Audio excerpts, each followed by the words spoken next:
Guess what? Sunday Sanctuary is produced by a non-profit, which makes perfect sense, right? And it's also quite fun because you never know where the money's going to come from.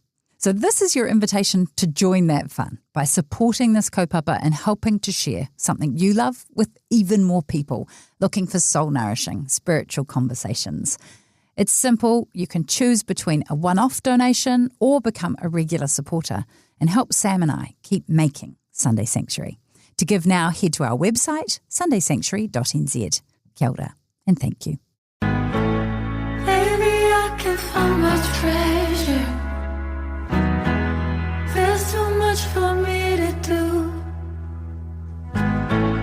Baby, I can find my treasure. Maybe my treasure rests in you. Sunday Sanctuary with Petra Bagust.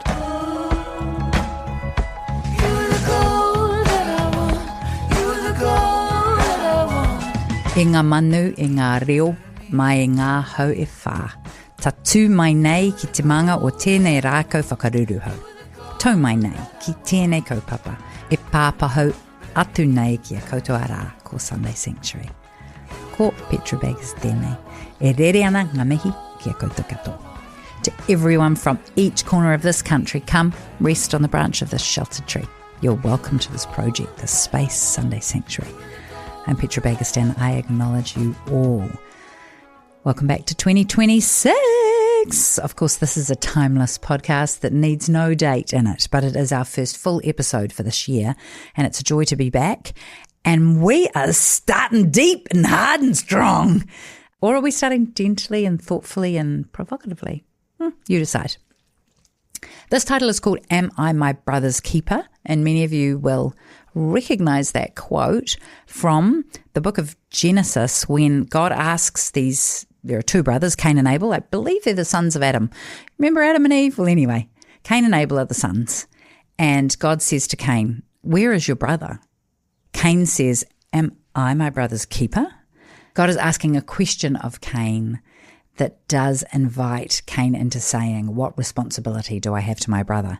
We live in an age of, I would suggest, rights more than an age of responsibility. And I think responsibility is this brilliant word. What is my responsibility as a boss towards the people who I employ? What is my responsibility as a worker? What is my responsibility as a parent or a student or an activist or a worshipper or anything? What is my role here and how do I execute it or outwork it in a way that upholds other people's needs and has a care for them in the world that I live in? So in a time of what I am suggesting is great individualism, where do we sit with this concept of collective responsibility? So we're exploring individual and collective responsibility. What is ours to do, think and feel in relation to others and not just our friends and family? How might we hold responsibility in a way that doesn't crush us or smother us, but in a way that actually is tremendously vitalizing when we care for both ourselves and others? So we're going to chat with Frank Ritchie because he has and does care for the needs of others in an individual level as well as a community level, as a person who led a faith community for years, and because he has thoughtful thoughts about almost everything. We're also talking to Nikki Harré, whose upcoming book is called The Calling, a year exploring what the secular world can learn from religion. So if you're listening on the release date, it's out early March, but otherwise released 12th of March 2026. Grab yourself a copy. It's fascinating. Can't wait to share our conversation with her. But right now, let's check in with Mr. Ritchie. Sunday Sanctuary with Petra Bagust. Tēnā koe, Frank Ritchie. It's a pleasure, as always. Indeed. You're no longer a reverend, which is perhaps a story for another day. It is a big story for another day. You are still, however, a man of theology, prayer, and reflection. Probably, I would say, a little more so or differently than I was. So we will talk about this another time. Okay. Yeah. Nice. So I thought it would be worth us, in this discussion about the responsibility that we hold as individuals and as communities, trying to wrestle with or define in a loosely bound way what the role of individual responsibility and the role of collective responsibility might be, or how you see it. That's a big question. It's probably first worth affirming the individual and the community in the faith setting, because then we can explore what it might mean, what responsibility in those two might look like. So in my faith tradition, the ancient scriptures affirm the individual. You are created in the image of God. Like God creates, and in the first stories, he creates two individuals, man and a woman. So they are individuals. You as an individual are created in the image of God. But then when we think about who we are, there's community as well. They are created together, and together they also show something more complete of the image of God. But think about who we are as people and the DNA that we carry and what we understand scientifically now about our DNA. We have genetic markers that tell us where we came from, little breaks in our DNA strands that link us back to ancestors a long time ago. And then when you think about that DNA then is shared with each other as well. So there's a sharedness to what it means to be human as well. Am I my brother's keeper? Yeah, to a degree. I am entirely my brother's keeper because we share a nature. I am an individual, but I also share the same DNA as those around me. So we have a collective responsibility. Where that plays out in terms of responsibility, it's a big question. It is. Hence, we're dedicating a whole episode to it, and no doubt we will have it tied up neatly with a bow by the end of it. Just jokes. So let's step back then from, I guess, just rounding things off to a definition. What you've just said reminds me that we have been caught by this narrative, I perceive, which is the self-made man. Yeah. And I use that in quotes. The self-made human who can conquer the mountain, achieve the feat, get the Oscar, whatever it is. And there's sort of this burgeoning acknowledgement and conscious awareness that behind every individual who achieves something great and significant, behind every leader who leads somewhere good, there is a plethora of people. Yes. And you hear that in the Winter Olympics that have just taken place in our world right now. You know, I think my coaches, my physios, the support team, my family, my friends, the psychiatrists, everything. There's all these different, my sponsors. There's the sense of, there's a collective here. And each person plays their part. So I think this more conscious idea, and scientifically, it's just, I keep hearing it said, the loneliness epidemic, people being isolated, being sort of individuated to the nth degree is dangerous to your health. And the reality is no human can survive on their own. Yeah, we can't. Even monks who take vows of they can't. They can't. There are people who they may not ever see or touch, but who supply them food and who tend to the gardens and who la la la la la la la. Yeah. As someone who loves spending time in monasteries, I'd entirely agree, and they would recognise that. I recently got asked a question about a faith idea that I put on the table, and the person asked me, understandably, has that idea come from this place, or is that your own original study? Like those two things that just doesn't make any sense in my head, because every part of who I am and the way that I think has been shaped in a context, and that context involves other people. I have no original thoughts. Every part of what I am is a product of a community in some way. But that also means that I'm part of other people's community in some way. So when I act in the world, in everything that I do, it's shaping others somehow, whether I see that or not. When I walk into a supermarket and there's somebody behind the counter, if I decide to go to the counter rather than using the automatic checkout, how I interact with them affects them in some way. If I'm getting an Uber, how I talk to the driver in some way, how I talk to my family. Every single thing that I do has an impact on the world around me in some way. It has an impact on me and it has an impact on the world around me. So I have a responsibility in both directions. And I like the non-crucializing aspect of how you said that. I think that it's not that we have to be paralysed by always behaving in a way that we perceive will cause zero negative impact, because we're human beings and we do love clumsily.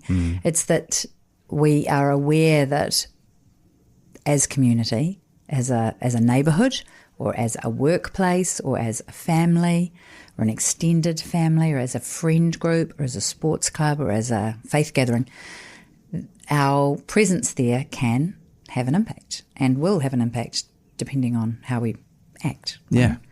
So in this kind of realisation of there's a lack being red flagged about individualism in this age of individualism, and I did it my way, and I've got this personal faith, or I've got this personal goal, I've got this personal dream, or I'm doing this. There's a vulnerability to that as well as a responsibility, right? Like, I'm seeing that actually perhaps I don't have to conquer that mountain. Perhaps I don't have to rule whatever internal world I've set myself to rule. Like, there's a stepping down from the striving, relentless self-improvement, Yes. striving, relentless goal setting, striving, relentless success and or fame and or. Yeah, I'm gonna throw a word on the table that I know our culture struggles with, but I think once you truly recognise that you're part of a community, that your whole being is shaped in a context, you have no original thought. Submission comes into play. Katoosh. We should have a sound effect there. Sam, say the word again and we'll put in a sound effect. Submission comes into play. Now, in our world where power is looked at as inherently a bad thing, and hierarchy is looked at as an inherently bad thing, we hear that word poorly. And that's partly because we've seen so often power abused. We've seen those in authority and those who hold a position in a hierarchy often fail and do bad things that have hurt people. But nonetheless, if I submit to the community around me, then I open myself up to being shaped by that community. And in turn, when others submit to being in the community that I'm a part of, they allow me to shape them somehow as well. That submission brings freedom, because if I'm on the throne of my life and I'm in charge of absolutely everything, then it is entirely up to me to make sure that I climb every one of those mountains that are put in front of me. And we live in a culture that keeps selling us products and self-help that will always tell you you've never quite made it, because otherwise you'd There's stop nothing buying the left to products. sell. Yeah. So you're never going to quite get to the top of the mountain. But as soon as I submit to a community, a hierarchy, authorities, powers that are good, I don't have to get to the top of the mountain anymore. I am freed up. Let's unpack that word then, submission, because if submission means not thinking for myself, having no agency to act in a way that is no checks and balances. Like, can we unpack submission? Yeah. Because it isn't. That's not a popular word right now. No. But what's the texture and nature of submission in the way that you're talking about? Yeah, I would say if we hold the idea of the individual again in tension or in partnership with community rather than intention, then we don't lose agency. We don't lose power, but we recognize that there are boundaries, and those boundaries are freeing. I don't have to know everything. I don't have to have everything worked out. There are people who are smarter than me. There are people who are called to make decisions in the world that I don't have to make, and I'm going to let them do it. And I'm going to recognize some boundaries. So I don't have to be an expert in every topic. I'm going to submit to and defer to the people who do have the expertise in various topics. That can be law, it can be governance, it can be theology in my world. So you don't lose agency, but you recognize a boundary and you recognize the freedom that you have within a boundary, if that makes sense. So it's almost like acknowledging or allowing yourself to know what you know and to learn and to grow and to think and to act and to recognize what you don't know and what you have yet to discover and where you don't have authority. So because there's submission involved doesn't mean you have no authority anywhere. No. No, and because you're an individual, you have full agency over your own life. You still get to decide, what do I submit to and what do I not submit to. So no, you don't lose any agency whatsoever. Fascinating. I love the introduction of the word submission.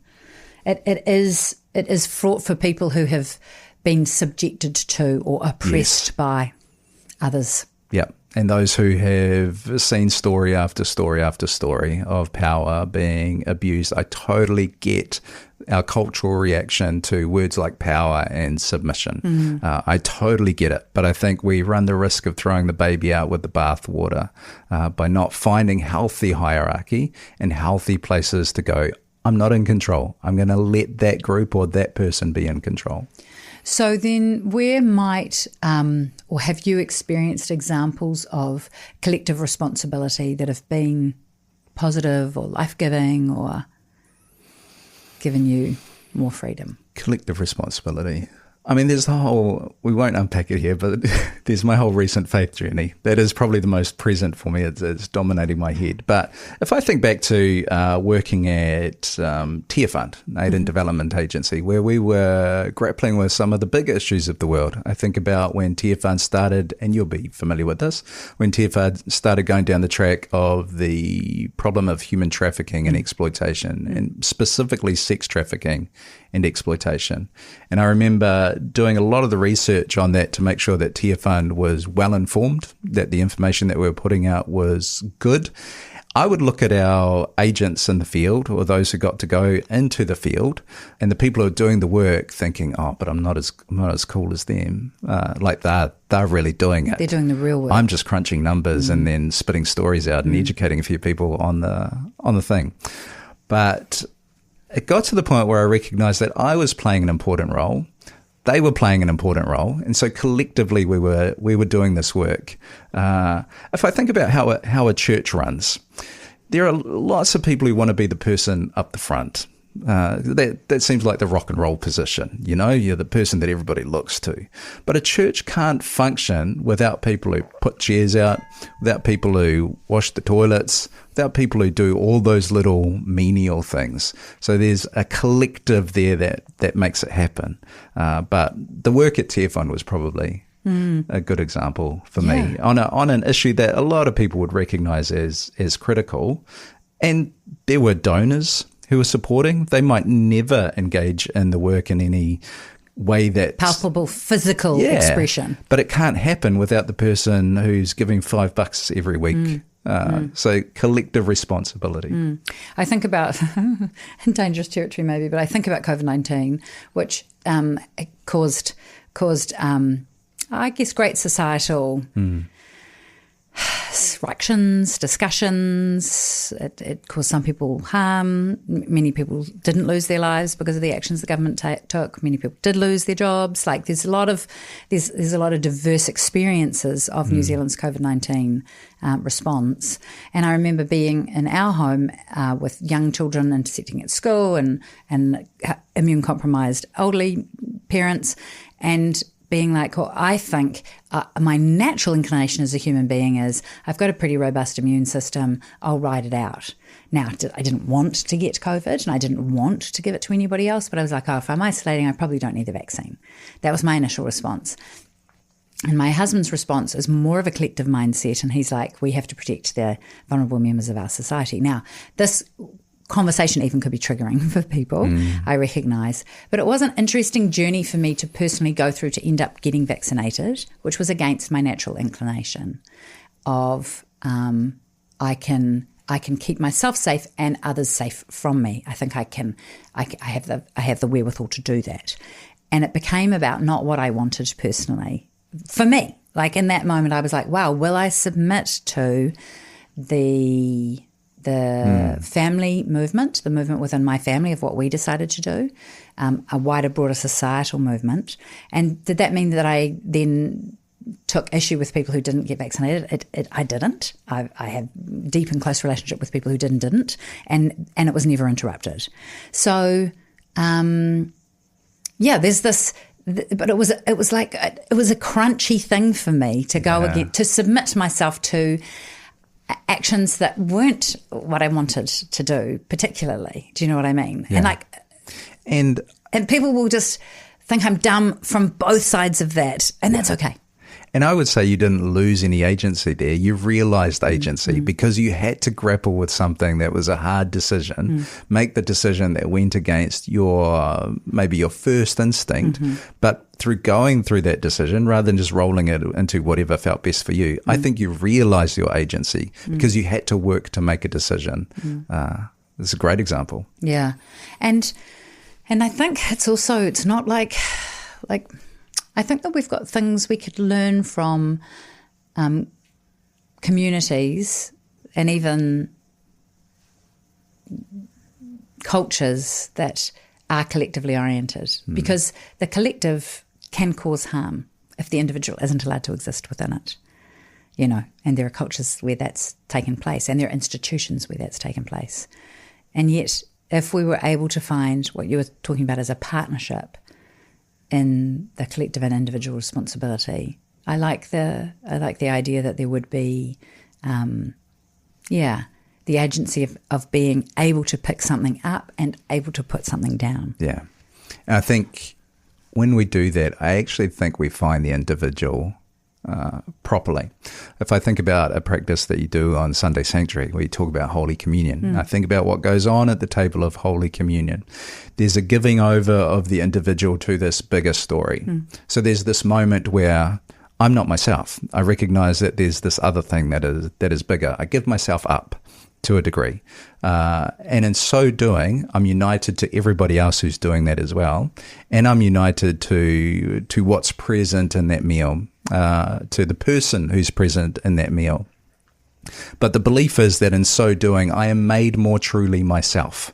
That in the submission and the unity with the collective through the source that unites that collective, in my mind that would be Jesus, I become more fully who I am. I'm able to find myself better because I'm connecting to the one who created me. So there's that tension of the individual and the community, but in the active submission, I find myself. So fascinating.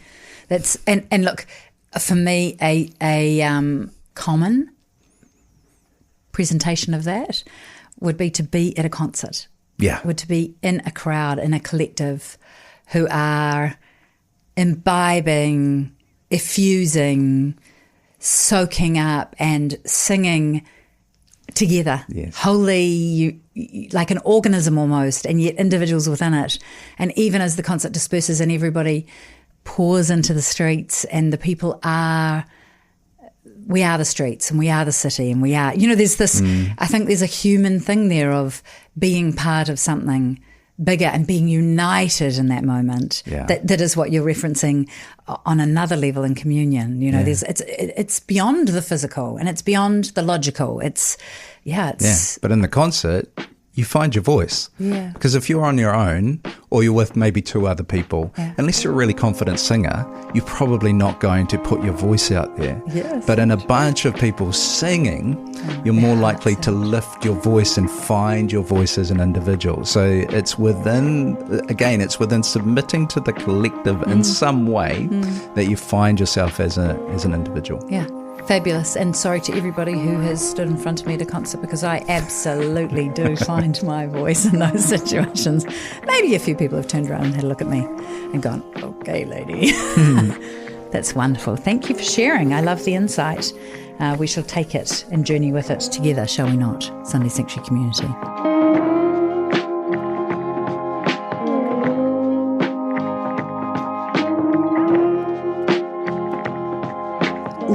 I do like talking with Frank about concepts like this, and I'm going to highlight again his use of the word submission and thinking about responsibility, and as Frank was saying, thinking about power. What does a healthy submission look like? What does it look like when you allow yourselves to take on the responsibilities that belong to you? Or to assume a responsibility for somebody, to choose a responsibility, or perhaps, as Frank is suggesting, to submit to another person's need without having to forego your own humanity or your own need as a person. So there's not an oppressive note to that submission. These are crunchy ideas. I like it. What a good way to start the year. This episode is available, obviously, to anyone who would like to listen to it. So if you think of somebody as you listen, feel free to share it with them. If you leave us a review on your podcast player of choice, it really does help other people find it. And we are on Instagram at Sunday Sanctuary NZ. Come and hang out with us there. We often ask questions and always love your input. Sunday Sanctuary.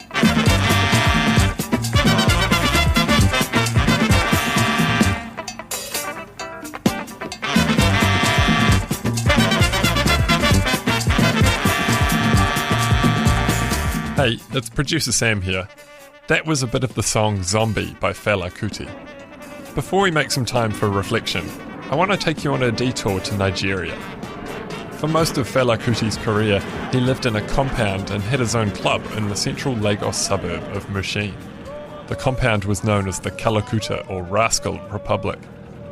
Fela Kuti is credited with inventing the genre of Afrobeat, which sounds quite different nowadays to the music that he was making in the 70s and 80s. But the reason I chose the song is because of a comment I heard David Byrne of Talking Heads fame make about Fela's music. Now, what I'm about to share all comes from the incredible podcast Fela Kuti Fear No Man. So if you like the music, or you're curious about the leadership role that crazy visionary artists can have during rough periods in history, I've put a link to the show in the description of this episode. You can also search for it on whatever platform you're using to listen to Sunday Sanctuary. Okay, so you'll notice in Fela's music that there is a lot going on. The credits for the album Zombie is from lists 8 singers, not including Fela, a drummer, a percussionist, 1 person playing the maracas, and 3 conga players, 3 guitarists, a bass player, and just listen to the brass. In the podcast, ethnomusicologist Michael Veal describes Fela's music as the encoding of a social order into musical sound. This might make more sense if we step into Fela's context for a moment. Not far from his house and club is Mushin Market. I want you to imagine for a moment that you're a stall owner in this market, that there are thousands of people around, and Fela is playing on the radio.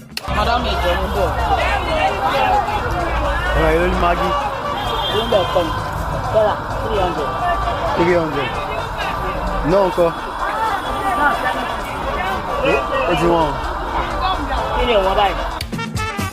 Can you hear the similarity? Imagine if you were to turn the sound of the Otara markets or the Margaret Mayhew Playground in Christchurch into a song. You'd use different instruments and it would feel very different, but the same principle would apply. On first listen, Fela's music can feel chaotic and kind of hypnotizing, so if that's how you're feeling, just hang in there, because after a while, you start to realize that every instrument has its part. They all play a role, and they leave space for others. The song Zombie was released in 1976 and is one of Fela's most popular songs. I chose it because it is also a protest song that points out what is wrong when there is a total lack of individual responsibility. Zombie not go unless you tell him to go. Zombie not go stop unless you tell him to stop. Zombie not go turn unless you tell him to turn. Zombie not go think unless you tell him to think. Here, Fela is comparing soldiers in the Nigerian army to zombies who can't think for themselves. This caused a huge amount of controversy in Nigeria and abroad. Fela and his band were barred from Ghana for being, quote, liable to cause a breach of the peace. Anti-government protesters copied his zombie-like dance moves. The Nigerian government banned it from the radio, but even so, you couldn't walk down the street in Lagos without hearing it. So enraged by this one song, the Nigerian military invaded the Kalakuta Republic, Fela's compound, and burnt it to the ground. In the attack, both Fela and his mother suffered serious injuries. Now, if you see 1,000 soldiers surrounding a house in Lagos, 1,000 soldiers surrounding a house, this really draws a lot of crowd. There were about 60,000 people watching this scene. It was like a big theater show. People standing on the highway, cars had to stop. It's big, go slow, cars couldn't move. because I had electrified the fence, So anytime they touched the fence, the soldiers, they had to run back. So they had to order the electrical authority to turn switch the lights off in the area. So that was when they could start to get in,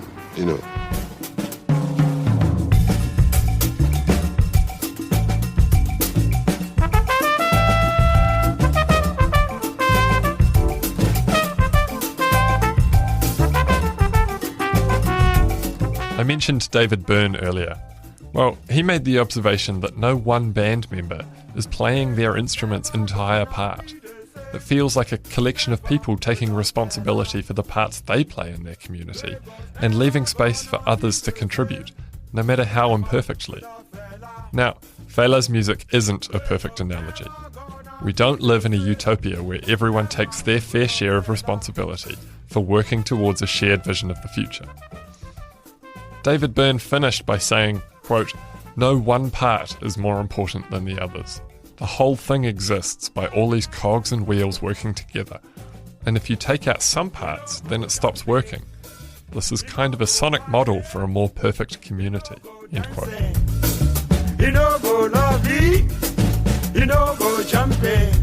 All this makes me wonder, what roles do you inhabit in your community? Where can you make space for or invite others into community with you? And how do you balance looking after yourself and looking out for others?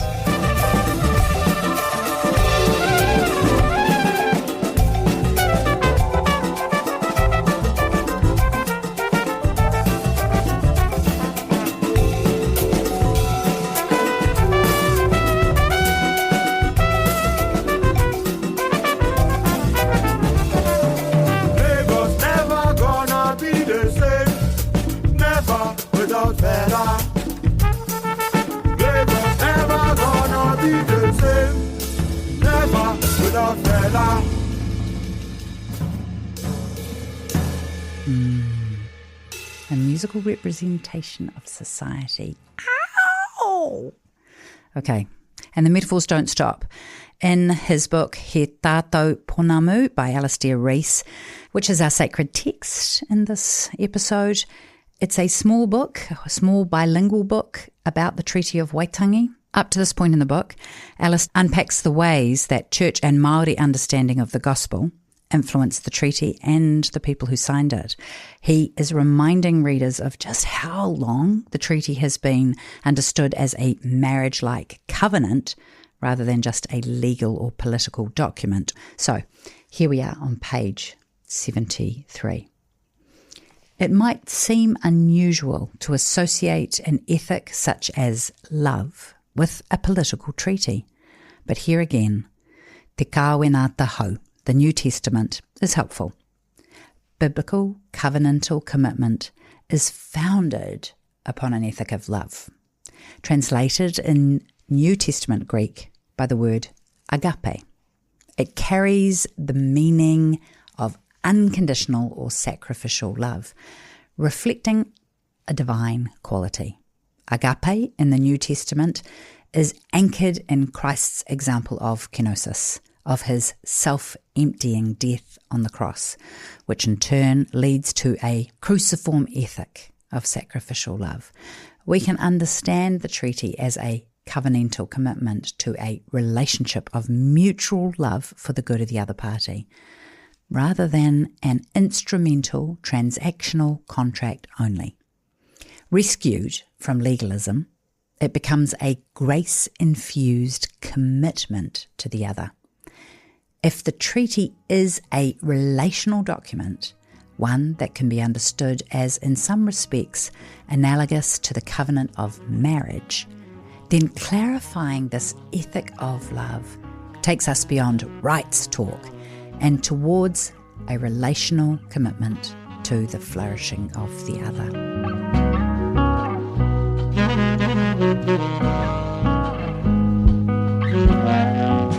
Now, as has become our custom, we're going to reflect on the ancient practice of communion, which was started by Jesus the night before he was crucified.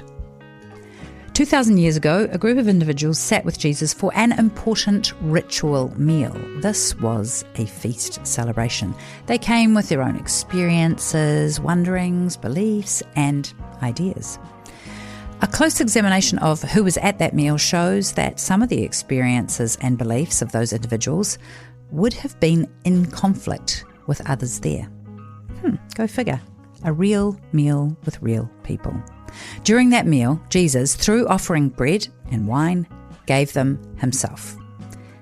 In teachings he had already shared, we understand that in giving them himself, Jesus gave them life. That life came through the individual being united to Jesus, since Christian thinking holds Jesus to be the source of life. When that unity occurs, our individuality is affirmed and healed. We are seen. We are known by the source of our existence. We are also drawn into community.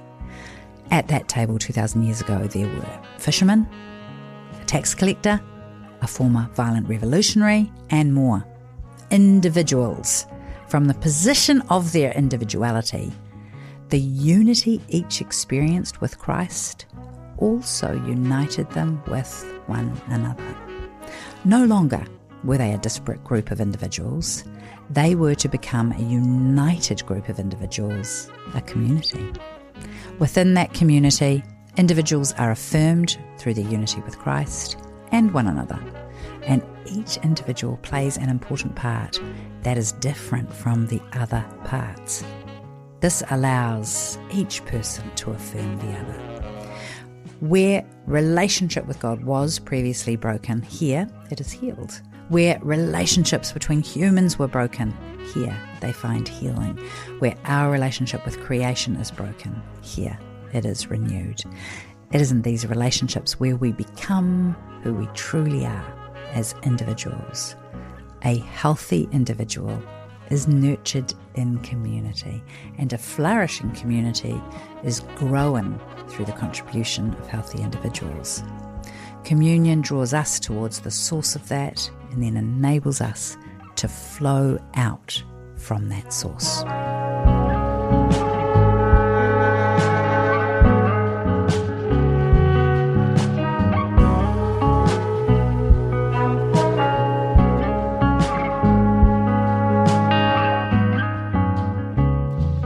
And now Professor, Atheist and Head of the School of Psychology at Auckland University, Nikki Harré, is releasing a brand new book. It's called The Calling, a year of exploring what the secular world can learn from religion.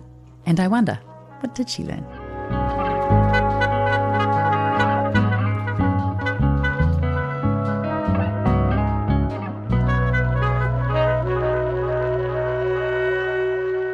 Nikki Harré, lovely to have you here. Tēnā koe. Professor of Psychology at the University of Auckland. Correct. And secular priest. Is it a title you wear, or is it a project that was? It's a project that was. Nice. It was always time limited. Okay, brilliant. And partly the reason we're talking today is because you have published this book, The Calling, a year exploring what the secular world can learn from religion. And the project wasn't really just about thinking and reading and talking. The project feels to me, from what I've discovered so far reading your book, to be very immersive, very real world. Can you tell me a little bit about what led you to do this and how it all began? So it's interesting that when you said to me, secular priest, a project that was or is, I'm thinking I contradicted myself immediately, because one of the main motives for this project was I had this thought inside me that I already was a priest. And I'm not entirely sure what that meant, but it was something about wanting to talk about the human experience in a way that was really authentic, to relate to other people and invite them into relationship, to listen really carefully, to try and understand other people, to acknowledge both our that we're in a complex system we can't control, but that we can play a role in the lives of those around us right now in the place we're in. And I'm a university academic, so I get to try on a lot of hats. And I had a year's research and study leave coming up. Yes. Perfect! 1 year of research and study. Exactly. Awesome. Yes. So I thought, well, I can try out this priest gig. And I'd sort of been working towards quite similar ideas. I was very interested in values and values-based practice. I've always been interested in an orientation to the common good and what that means. I was yearning for humility, which I felt wasn't very present in the secular institutions I was part of, but sensed was part of the church. So I had this idea that I could contribute. Because I'm a community psychologist, I'm always about trying stuff out. Like, I'm about working with people. So if there's an idea that might work or be valuable, I don't want to just write about it. I want to give it a go. So it was just obvious, wasn't it, Petra, that I would therefore try out being a secular priest. So that seems entirely obvious Thanks. to me. And do it with a sense of detail and academic rigour that I am impressed with. Like, I am holding the result of your year's project, and it's beautifully done. The stories are interesting, and the note taking seems deep. And you know, you led secular services, and your sermons that became provocations, that's what you decided to call them, they are really thoughtfully constructed and delivered. What was my point? My point is, when we're talking about a secular priest, your start point, therefore, is what? I know it's atheist, but can you describe it? You mean my sort of philosophy, Yes. worldview, those kinds of things? Yes, your spirituality, your start point. Yeah, so I was raised atheist, Yes. but with Actively? parents. Inheritedly? Well, I in was born in absence of? 1961. Do the maths on how old I am. So I was born in 1961. I lived as a child for a long time in Suva for 6 years of my childhood, and in Dunedin and Napier as well. So Christianity was quite alive at that time. So my parents weren't Christians, but it was around. We probably said prayers at school. I can't remember it explicitly, but I definitely knew Bible stories. I knew about Easter and Christmas and the significance. So I was in that sense immersed within a Christian culture, if you like, just Indeed. the way we all are. We all are. And I did have a very brief time of considering myself Christian, which I describe in the book, when I was about 17. And then my grandmother asked me if I really believed that Mary was a virgin when she had Jesus. And I said yes, knowing I was lying. And I do wonder if that was the era in which you had to believe. I think things have moved on quite a bit from then, but I was really caught up in the sense that Christianity is primarily about the belief in certain doctrines. I don't think that anymore. So my own worldview, and I think all part of that, part of the way I was brought up, was always an orientation outwards, like life is to be of service, if that doesn't sound too pretentious. Like, what else is there than contributing to what is around you? So I always wanted to be in life in that kind of way. When I spoke with Jacinda Ardern on grey areas, you know, one of the phrases was, can we make service sexy again? Because it's so integral, I think, to being human in a healthy way. But let's talk more about your project. Yes. You decided to sort of formalise this idea of service and the seeking of humility and common good, and become a secular priest, self-designated, I suspect, I guess. Correct. Yes, excellent. Yes. Nobody would ordain girl. me.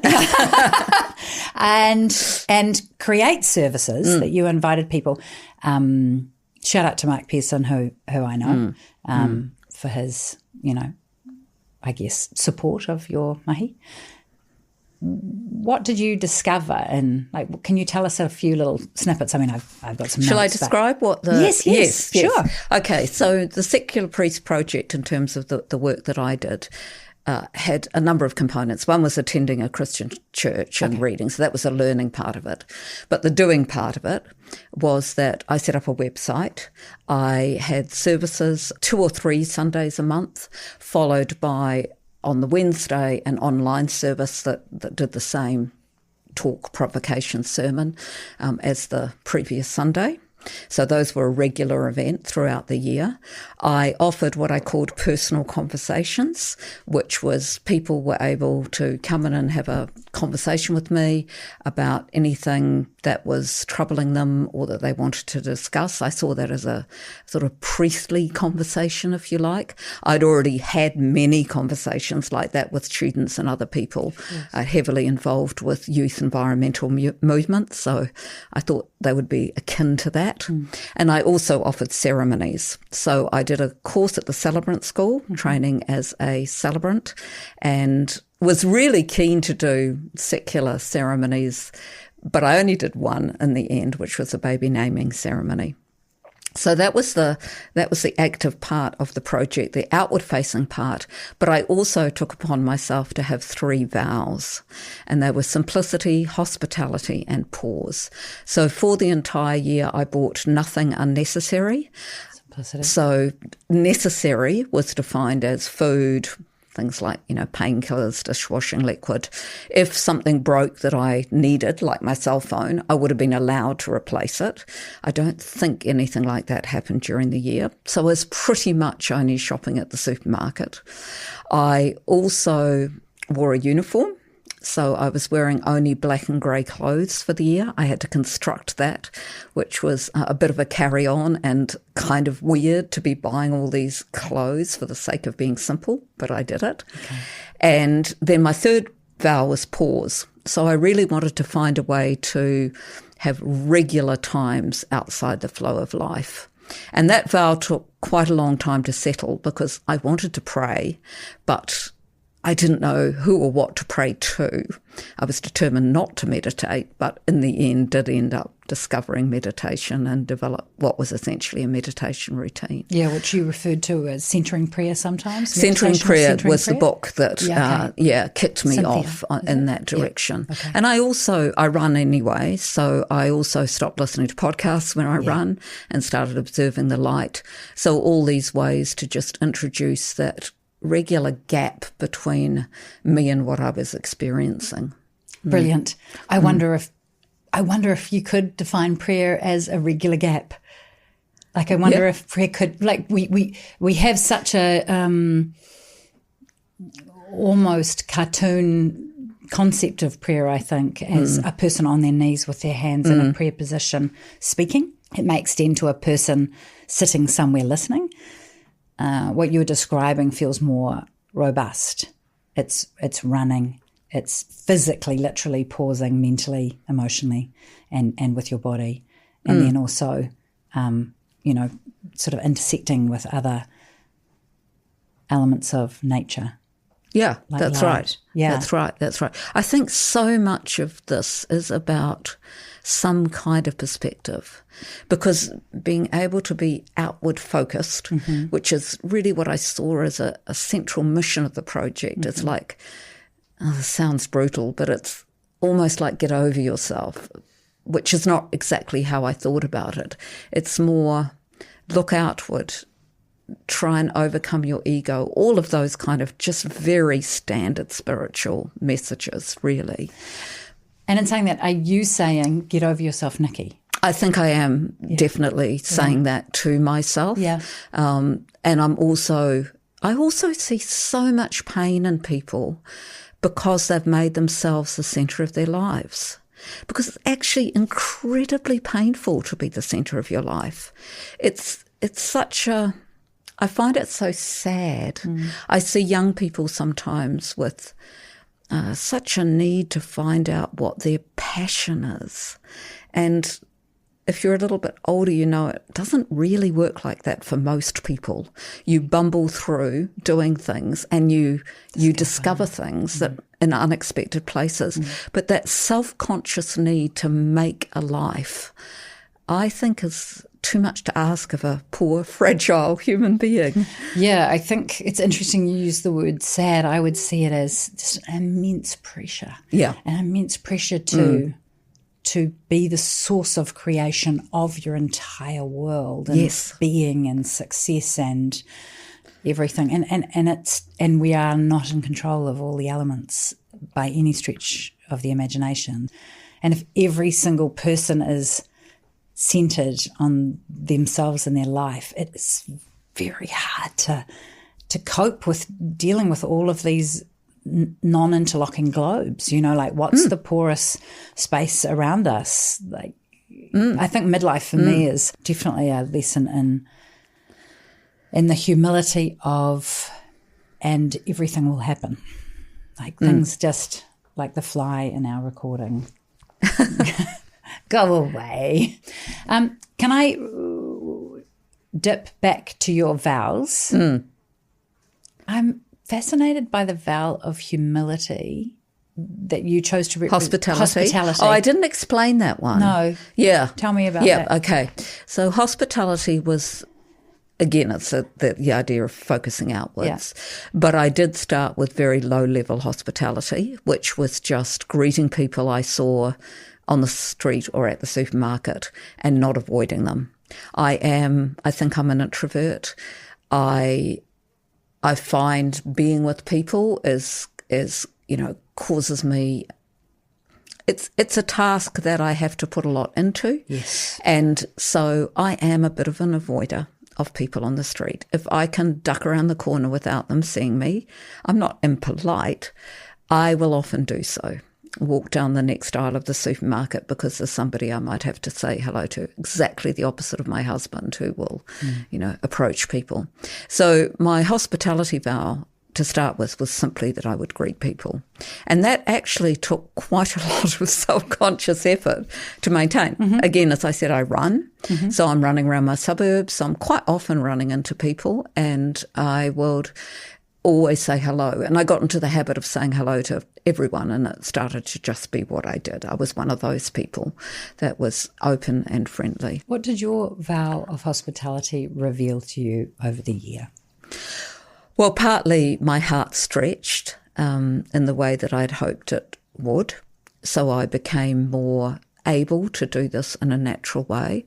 I also discovered huge gratitude for when people wanted to be with me.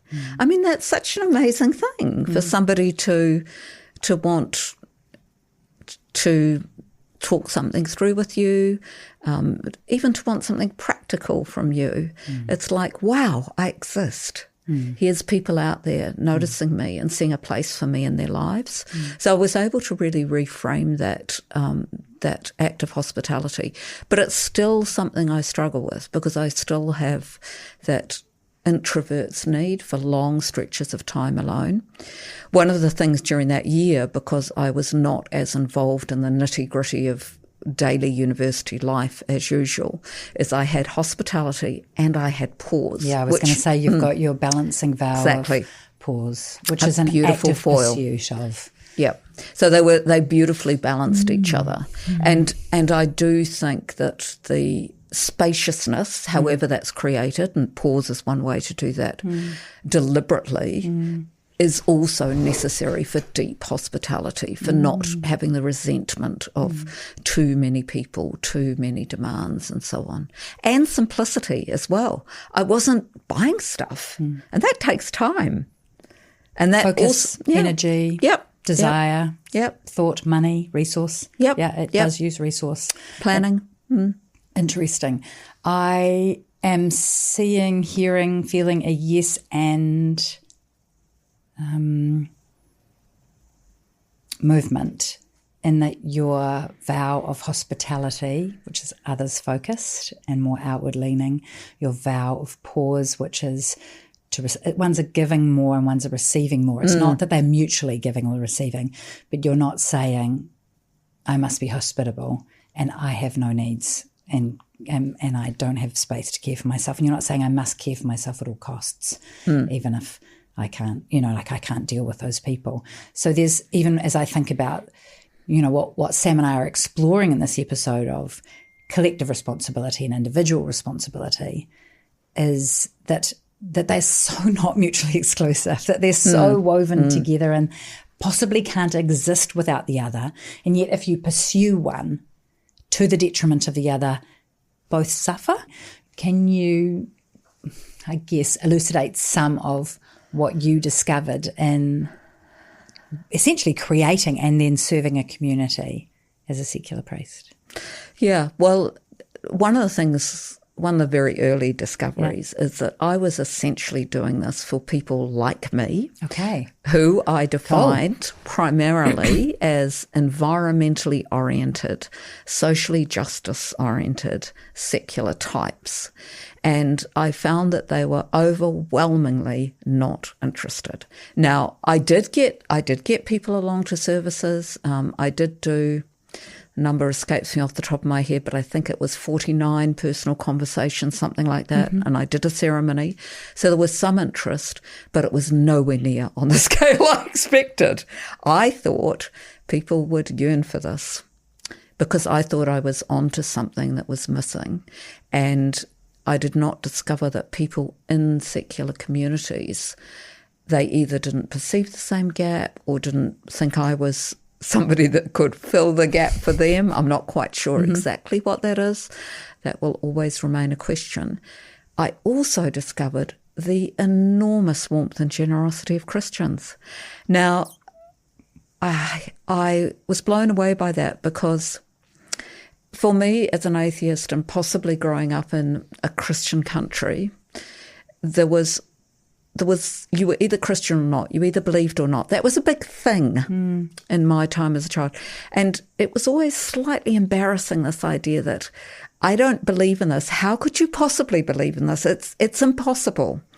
And when I just let that go and talked with Christians about their faith, I just discovered this, I hope this doesn't sound patronising or weird, but this whole world of poetry, sophistication, depth, honesty, self-reflection, humility that I was really quite new to me.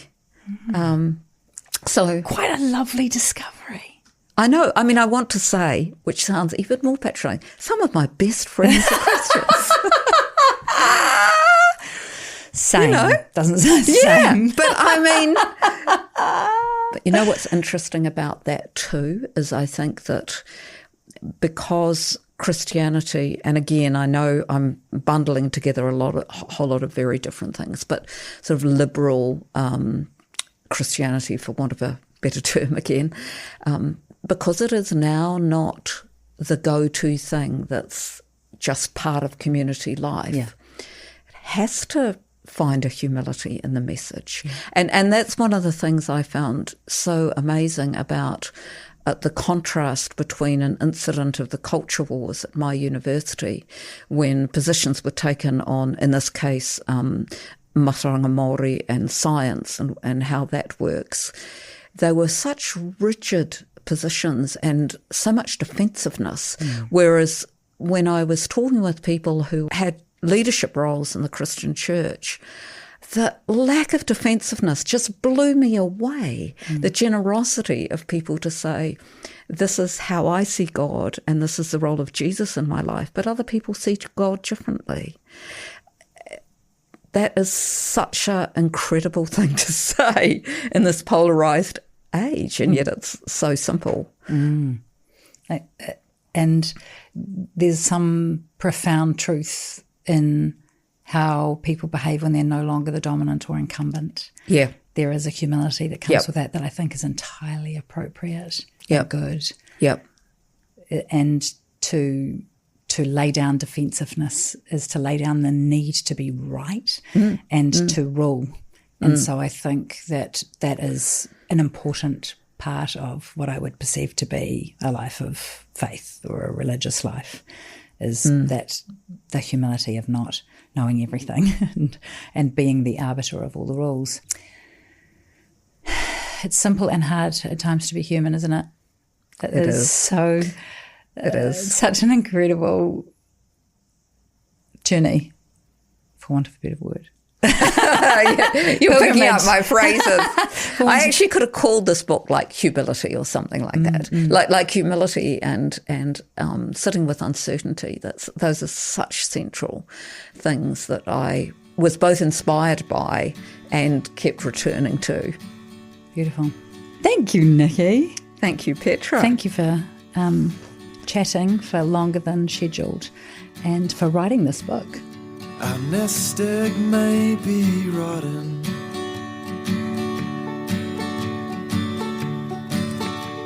and all our dreams forgotten,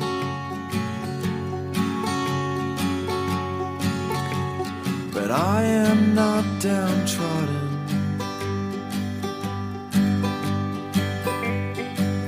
I'm a-floating,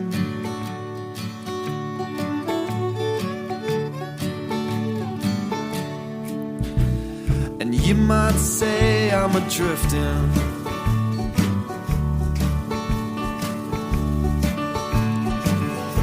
just a sifter out, sifting, but the point is listening. On the way,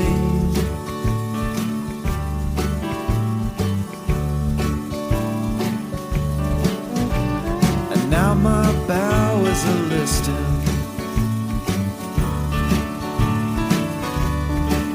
There's no oil in my piston, and the shot I fire is missing.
I'm a-floating.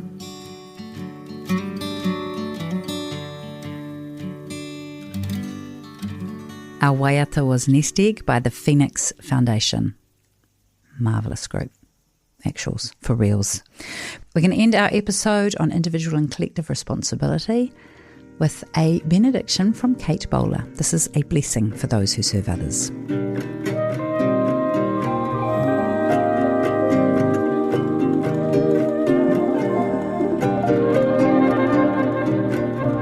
So bless you in these beautiful, terrible contradictions, you who serve others, knowing it comes at a steep cost. That time you'll never get back. Those people who won't ever be as grateful as you hope. The paycheck or PTO or benefits that will never add up to enough.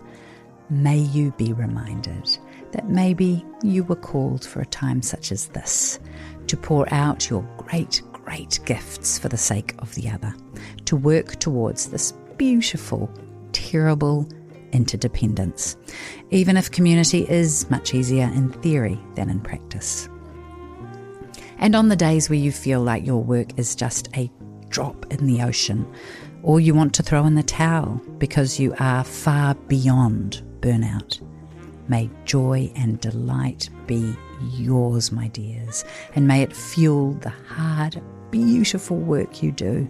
And hey, if you are just beginning a move towards service, may you have the eyes to see the needs in front of you, the places where your gifts and passions and resources meet your community's deep needs. Or if you are just starting to ask for help yourself, bless you. May your courage be met with kindness. You are all my favourite kinds of people, and I love you. Bless you.